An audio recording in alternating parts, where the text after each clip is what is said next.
Hello viewers, welcome back to my YouTube channel and page.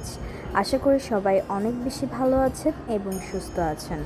তো আজ আমরা যাচ্ছি গাইবান্ধা শ্রী শ্রী রাধা গোবিন্দ ও কালী মন্দির পলাশবাড়িতে। যাত্রাপথে আমাদের বাস 2 ঘন্টা লেট করে, যার কারণে আমরা বাস স্টেশনে বসে একটু ফান করছিলাম, মজা করছিলাম। তো খাওয়া দাওয়া হলো, ব্রেকফাস্ট হলো বাস স্টেশনে বসে বসেই। এরপর আমরা অবশেষে বাসে উঠলাম। বাসে উঠে বিভিন্ন ভিউগুলো দেখছিলাম, খুব ভালো লাগছিল। আমরা এখান থেকে 7টায় রওনা দেই, বাস 2 ঘন্টা লেট করায়। আমরা ওখানে গিয়ে পৌঁছাই বিকাল 4:30টার দিকে। মাঝপথে আকাশ মেঘলা হয়ে আসে, তো মেঘলা দিনের একলা হওয়ার গান গাচ্ছিলাম আর একটু ফিল নিচ্ছিলাম। তো এরপর আমরা বাস থেকে নেমে আবার একটা রিক্সা নেই। ওখানকার রিক্সাগুলো না খুব সুন্দর, 6 জন করে বসা যায় পেছনে, সামনে 2 জন করে। আমরা টোটাল 15 জন মেম্বার ছিলাম, যার কারণে আমাদের 2টা রিক্সা লেগেছিল।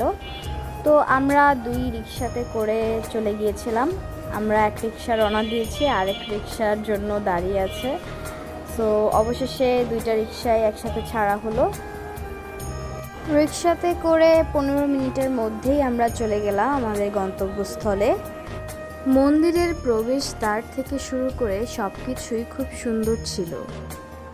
বেশ অনেকগুলো মূর্তি দেখতে পাচ্ছিলাম সেখানে।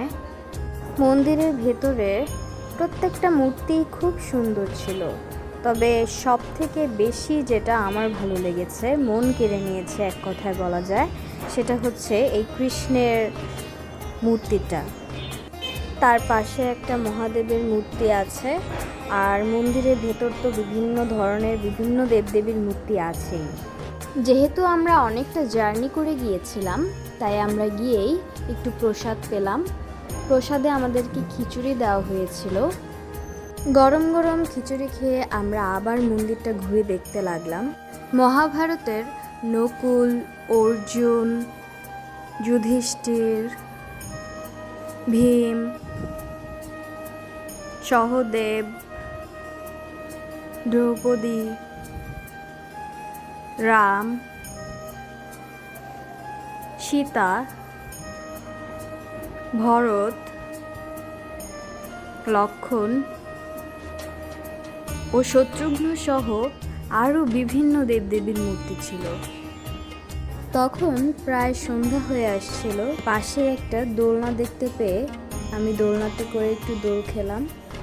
তারপর মেলাতে একটু ঘুরলাম।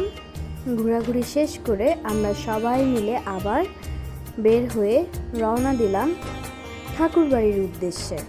চারপাশে তখন ঘন কালো অন্ধকার। তো এরই মধ্যে আমরা পৌঁছে গেলাম ঠাকুরবাড়িতে। সেখানে গিয়ে আমরা রাতের প্রসাদ পেলাম। রাতের প্রসাদ পেয়ে আমরা ঘুমাতে চলে গেলাম। তো এই ছিল আমার আজকের ব্লগ। দেখা হবে পরবর্তী কোনো ব্লগে। ততদিন পর্যন্ত সবাই সুস্থ থাকবেন, ভালো থাকবেন। বাই।